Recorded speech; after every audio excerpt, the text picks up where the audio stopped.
What's up, everyone, and welcome into another episode of Wizards Latest. I'm your host and DC sports fan, Ben Robertson, and on this page, we break down all the biggest headlines surrounding the Washington Wizards. So, as always, make sure you hit those like and subscribe buttons down below. Drop your comments with any thoughts you might have for me on this video or anything you want to hear me talk about in the future. Really do try to use those ideas in future episodes and appreciate all the support here on the page. Keep tuning in every single weekday. Today, I want to chat about Corey Kispert. How does he fit in or maybe not fit in to the team's future plans? Then I'm going to talk about why I feel like this fan base is so fired up for the upcoming NBA season. We'll chat about expectations for Tre Johnson's rookie year. And lastly, let's discuss one former Wizard who's having a really nice offseason. Again, guys, appreciate all the support here on the page and diving in today. Corey Kispert, I feel like has been a little bit of the forgotten man here in this NBA offseason. Really, I found him on my timeline a little bit this week because of his golf claims, maybe suggesting he's one of the better golfers, if not the best golfer around the NBA. That's been a bit of a basketball or non-basketball, I guess, discussion here this week on social media. But again, I feel like he's been forgotten a lot about a little bit here over the summer. Remember going into it, there was sort of big chatter that he might be on the trading block. A lot of suggestions thrown out there with Corey Kispert, but not a whole bunch that actually materialized. And he's found himself still with the team and set to begin the first year of a 4-year extension. In fact, here this season, it'll be a pretty team-friendly, manageable deal, $13 million per year. But really, the thing with Corey Kispert is that coming into the NBA, he was billed as, and in college was a great three-point shooter. The problem with him in the league is that really outside of his second season,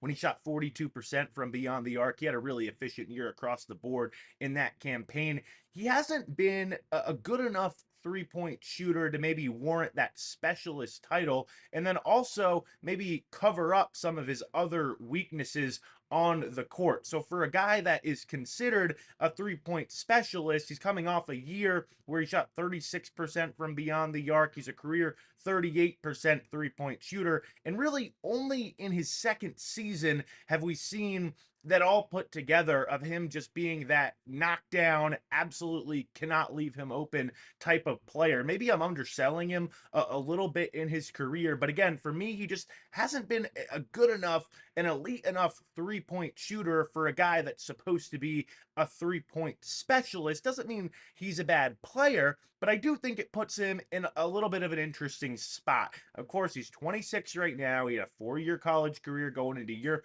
5 in the NBA. He doesn't quite match up with the front office's timeline for this team. Obviously, big time youth movement.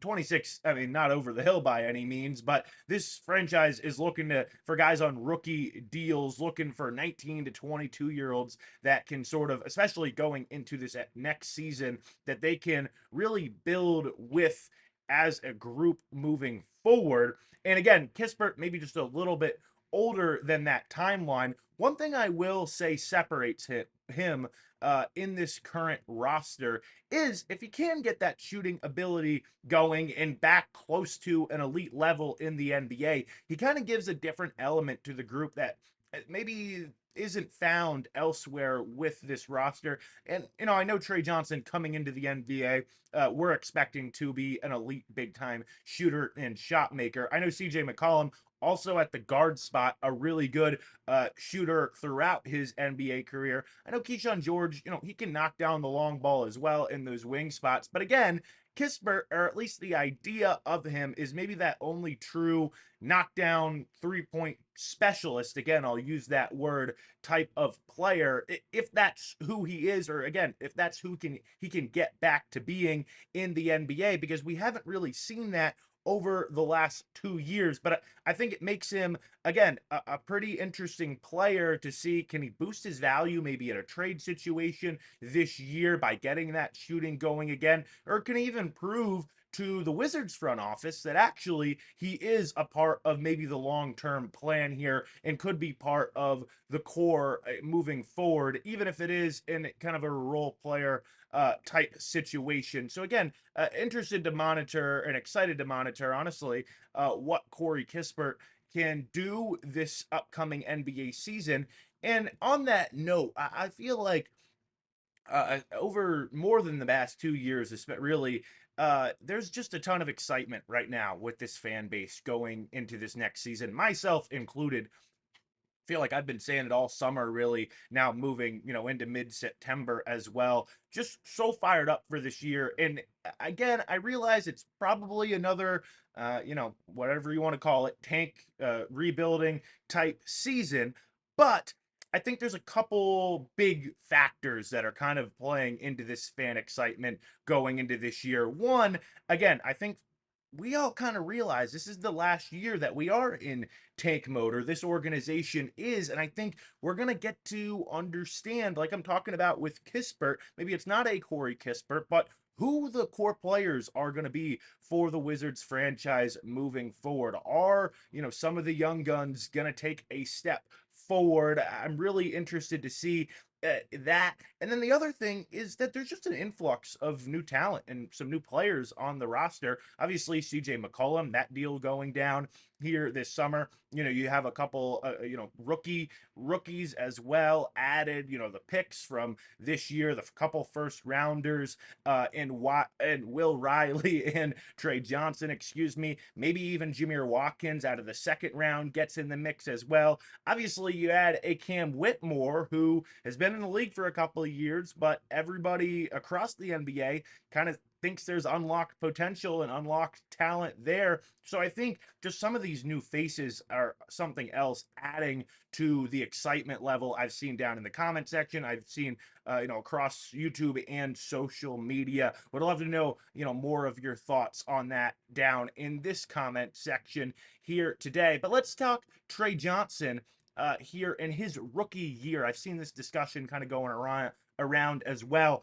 And for a while, I was on the train that I thought Tre might get, rookie of the year consideration. I really thought he was, maybe going to push Cooper Flag. And while, we haven't seen anything on the court to disprove my thoughts there, kind of just sitting around and thinking more as the season gets closer and closer and training camp approaches. And honestly, like Flag, I actually think while Dallas is probably going to have a lot better record than the Wizards next year, I think Tre is kind of going to find himself in a similar situation where there's just other offensive options and other talent on the roster that's going to take up, some of his shots and some of his touches and maybe eat into what his stats might be. I think we're going to see big nights here and there from Tre Johnson, but I feel like it's gonna leave us wanting more every time we see one of those big performances. And you just have to think about it. Think Bub Carrington and CJ McCollum right now project to be the starting backcourt.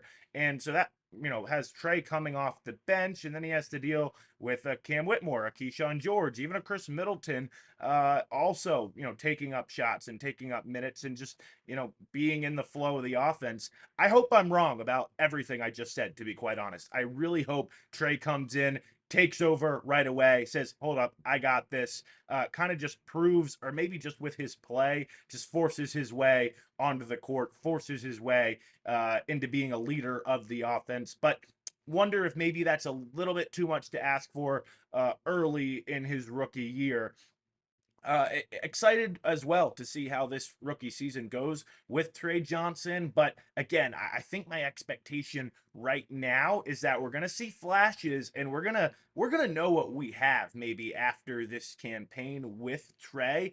But we just want to see it more often. And I feel like this upcoming year, especially the first half of it, before maybe some trade stuff goes down, I think he might, it's going to be here and there and not every single night. Last thing I want to talk about here today, Isaac Bonga, the former Wizard, starting to garner some NBA interest fresh off a really good Eurobasket campaign, winning a gold medal with that Germany squad, averaged just under 10 points and 5 rebounds per game in that event, shot at 50%, better than 50% from the floor, better than 40% from three-point land. Now, he is reportedly committed to playing this upcoming year with his squad in Serbia, but interested to see, maybe if this is the start of his return or him maybe knocking back on those NBA doors. It didn't really go so well for him the first time he was in the league. Wonder if the former Wizard is maybe on his way back.